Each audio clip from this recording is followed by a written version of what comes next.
نحمده ونصلي على رسوله الكريم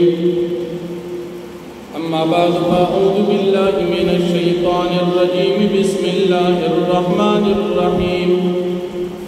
إن قارون كان من قوم موسى فبغى عليهم وآتيناه من الكنوز ما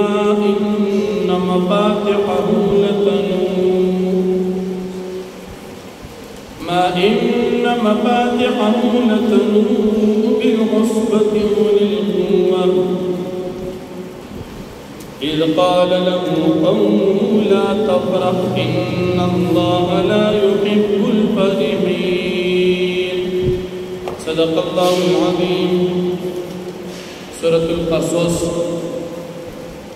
شلم پارا شپک او یایم نمبر آیت مخکې رکوع کې د مرګ نه بعد د کامیابو او د ناکامو خلکو نتیجه بیان شو. اوس په دې رکوع کې هم د مرګ نه بعد د کامیابو او د ناکام خلکو نتیجه بیانېږي. د موسی علیه السلام د تر زوی د هغه نوم قارون، د تورات قاری، لیکن د منافقت کو د فرعون ملګرتیا یې وکړه، اسلام یې پرېښودلو، د فرعون د طرف نه په بني اسرائیل باندې مشر شو. دته الله جل شانه دومره مال ورکړو چې شپېتو اوښانو یا شپېتو خچرو د خزانو چابیانې اوچتولی شو. نو د موسی علیه السلام خلاف دشمني شروع کړه. یوې زنانه ته ډېر قیمت ومنو، ډېر پیسې ومنلې چې په موسی علیه السلام د زنا تهمت ولګوه. موسی علیہ السلام باندې دې زنانا د زنا تهمت ولګو. موسی علیہ السلام یو لوی مجمع ته تقریر کولو، دې زنانا په دې ډک مجمع کې دا خبر وکړه. موسی علیہ السلام دا زنانا را اوغتلا او د الله پاک په ذات یې دې قسم ورکړ چې رښتیا وینا وکړه. دې زنانا د یری نه دا خبره وکړه چې ما ته قارون دومره مال راکړو، نو ما ځکه پتا د زنا تهمت لګو، تا ما سره زنا نه ده کړې. الله جل شانه موسی علیه السلام په دې ځای کې د ټول قوم ته پاک ښکاره کړ او د قارون هغه منصوبه ناکامه شوه. موسی علیہ السلام دے قارون ته بددعا وکړه، خیرې یې ورته وکړه. دې قارون ته الله جل شانه په دنیا کې داسې عذاب ورکړو چې بل چا ته داسې عذاب نو ورکړو.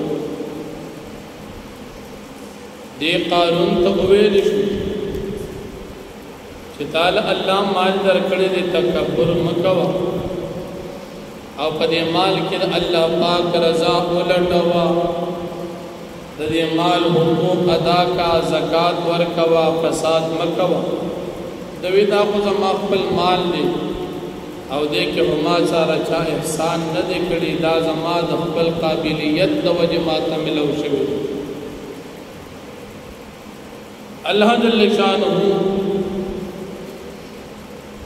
دته صبر وکړو او وی فرمایل چې دې د ځان نه وړاندې نو کافرانو ته نه ګوري چې څومره لوی مالداران هلاک کړي.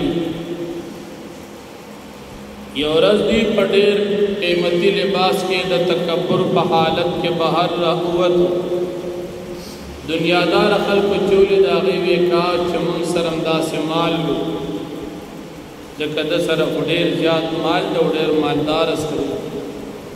کم چې پکې اهل علم علماء او نیکان خلق هغوی ورته دا تمنا مکوئ، ځکه د الله پاک باندې ایمان او نیک عمل پکاري، مال نه پکاري. الله جل شانه دی قارون باندې داسې عذاب راوست چې قارون سره د خپل خزانو په ځمکه باندې الله پاک ژوندي خښ او حدیث کی راضی دی په تر قیامت پورې په دې ځمکه کې ښکته روان چې کله خلکو د حال ولیدو چې چا د دنیا تمنا د مال د پشان کړي وا دې کې هغه پیښو خد چې الله موږ له داسې مال نه دی راکړي ځکه چې د مال فراخي او د مال کمواله دا اختیار د الله پاک دی چاله مال ډیر ورکی چاله لږ ورکی دا د الله تقسیم دی دا سپدی باندې نه چې چا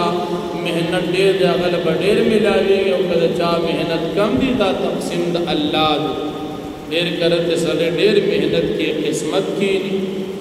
او ډیر کرته سره قسمت کې برابر وی الله ډیر مقرر کړی کار لکه جو الله ډیر ورکی دا الله جل شانه نظام بیا الله جل شانه د نیکانو خلقو نتیجه بیانې چې جنت اخرت موږ هغه چاله ورکو چې په دنیا کې هغه سرکشي او فساد نه کوي دا کامیاب خلق دي چې دا مؤمنان او نیکان خلق دي او چا چې نیکی وکړه الله بدل د خې بدلی ورکړي او که چا بدی وکړه الله جل شانه د بد سزا ورکړي بل نبی علیہ الصلوۃ والسلام الله جل شانه د مستقبل د زمانه خبرداري ورکړي کله چې نبی علیہ السلام هجرت کول مقام جحفه ته ورسېدو د مکه مکرمه نه بهر نبی علیہ السلام ډیر زیات خپو خپل کلی وطن او مکه مکرمه پس الله جل شانه آیت نازل کړ پیغمبر علیہ السلام تاب من واپس دی مکی مکرمه تراولو دا فتح کی هم اقشات وصلا فاتم کال ہجرت بعد مکہ مکرمه اللہ جل شانہ فتح کر او بل نبی علیہ السلام تا اللہ پاک فرمائے کہ تا دا خیال امنو چتا تا وحی نازلی گا و قرآن بنازلی گا تا باندے منفذر کو نبوت نو در کو او قرآن مو پتا باندے نازل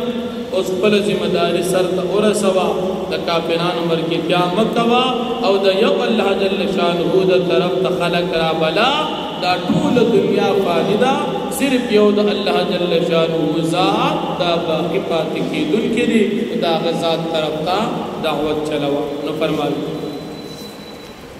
ان قارون کان من قوم موسیٰ بیشک قارون دا قوم دا موسیٰ علیہ السلام نو فبغا علیہم دا سرکشیو کپ دیبانی وآتیناہ من الکنوز ومن دا تورکڑو خزانی ما ان مفاتحو دمر اندازا چداغی چابیانی لتنو بالعصبت اولی القوت چدرنیوی بالعصبتی پیوڈل باندی اولی القوتی دا خاوندانو دا طاقت باندی یعنی طاقت والا جماعت باندې هغه صرف چابیان هم درنه دومره مال چې چابیان دومره نو مال به سو اذ قال له قوم کل چوید تدر قوم لا تفرح تکبر مکوا قارون ته تکبر مکوا مال د سردن قدی باندې لوی مکوا ان الله لا يحب الفرحين بشک الله نخو خوی تکبر قبول کی وبتغوا تو لٹاو فيما باس کاتا الله دار الاخرته چلا پاک تا درکڑ دی پدی کے کور دا آخرت او لٹوا ولا تنس نصیبک من الدنیا او تمہی روا خلیسا دا دنیا نا واحسن کما احسن اللہ علیکا او تو احسان کوانی کی کولک سنگ چلا پاک تا باندی احسان کر دی ولا تبغی الفساد فی الارض او تو فساد مکہ و پزمکہ کہ ان اللہ لا يحب المفسدین بے شک اللہ پاک نخو خوی فسادیان قال اویدی قارون انما اوتیتو على علم عندي بیشک دا مال ما تراکرشی زما دا پوی دا وجنا اولم يعلم آیتی نفیگی ان اللہ بیشک اللہ پاک قد اهلك من قبله من القرون بتاقي سر هلاك لدد نولان دي دير قومنا من هو شد منه قوة واكثر جمعا اغا خلق چاگا زیاد سختو ددن پتاقت کی او زیادو پہ اعتبار دا جماعت او دا مال سرا طاقتم زیادو مالونم و سر دیو اللہ اغا حلاک کردی دی ندی قوت سگران ندی ندی ولی پر یہ مال تکبر ولا يسأل عن ذنوبهم المجرمون او تپوس بنشي کېدی د دوی د ګناهونو د مجرمانو نه. فخرج على قومه في زینته، پس دی راووتو په خپل قوم باندې په خپل لباس د تکبر کې. قال الذين يريدون الحياة الدنيا، او هغه خلکو چې هغه طالبان د دنیا د مزو چرچو. یا لیت لنا مثل ما اوتی قارون، کاچ وی زمون د پاره پشان دا مال چې قارون ته ورکړی شوی دی. یره چې موږ سره دومره مال څومره چې قارون سره د غیدا تمنا و. انه لذو حظ عظیم، یقینا دا خو خاوند لوی برخې دی. وقال الذين اوتوا العلم، او هغه خلکو چې هغې ته علم ورکړی شي، طالبان مولیان خلک، هغوی څه ویلکم هلاکت دي ستاسو دپاره. د تاسو څنګه تمنا کوئ د قارون په شان مال غواړئ؟ ثواب الله خیر، نعمتونو بدلی د الله پاک سره ډېرې بهتري. چې الله څه ورکړي هغه ښه دي، د قارون په شان تمنا مه کوئ. لمن د هغه چا دپاره آمنه چې ایمان یې راوړ وعمل صالحا، او عمل یې وکړ د نیکۍ. ولا یلقاها الا الصابرون،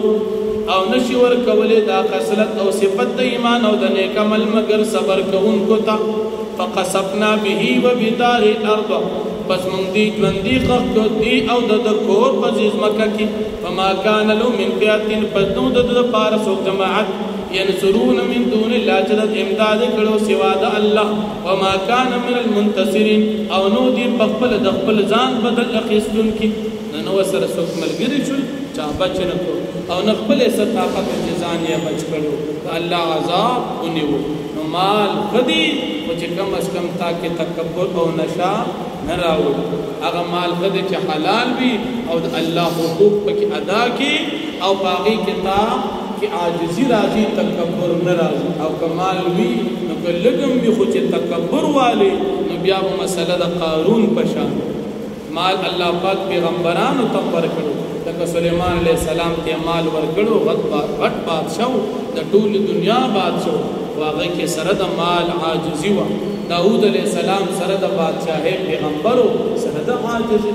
او فرعون سره مالو، قارون سره مالو، و هغې کې حرام مو، او بل هغې سره تکبر و لویي وه. نن زموږ مسلمانان په مال تکبر کوي، دا د قارون صفت دی. که مسلمان کې کله د مال سره عاجزي وي، نو دا صفت د نیکانو. الله دې موږ او تاسو نیکان کړي. واصبح الذين تمنوا مكانه بالامس، او وګرځېدله کسان چې هغې تمنا کوله د مرتبې د قارون پرون. چا چې ویلې چې په شان د قارون موږ سره مال، چې کله سهار یې وکتل چې قارون خو سره د خزانو لاندې تللی، هغې څه یقولون دوی وی وایي کأن الله، تعجب دی یقینا الله پاک یبسط الرزق، فراخه کوي رزق لمن یشاء، چاته چې غواړي من عبادې په خپلو بندګانو کې. ویقدر، تنګوي رزق. هغې ښه ده چې بچ شو، موږ څنګه تمنا کړې وه، هغې خپل حال باندې افسوس. لولا امن الله علینا لخسف بنا، که چېرې الله پاک احسان نه وي کړی په موږ باندې، نو موږ به هم ښخ کړي. الله موږ بچ کړی نه وي کړی، نو موږ به هم دغه شان ښه ده چې خدای پاک بچ کړي، احسان وي. وَيَكَأَنَّهُ لَا يُفْلِحُ الْكَافِرُونَ، ای افسوس دی د ده لپاره چې یقینا نه کامیابېږي کافران.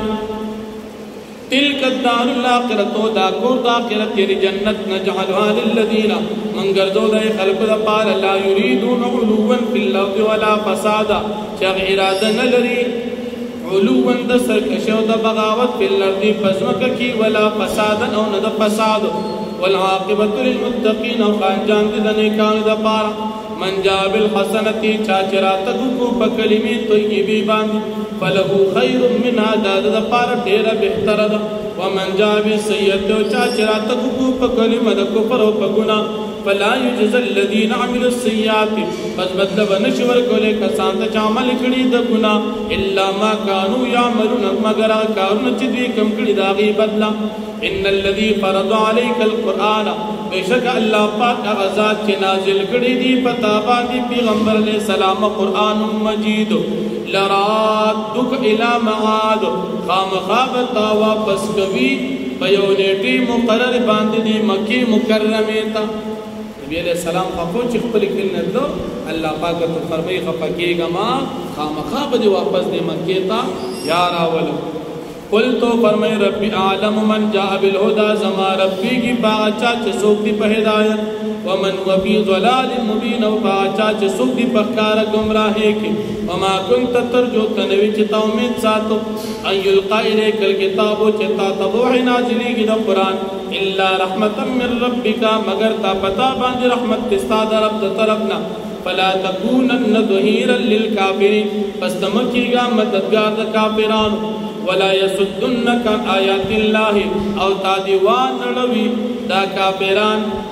الله پاک د آیاتونو بعد اذ انزلت اليك پس دا غنا چې تا تنازل شوی دي ودعو الى ربك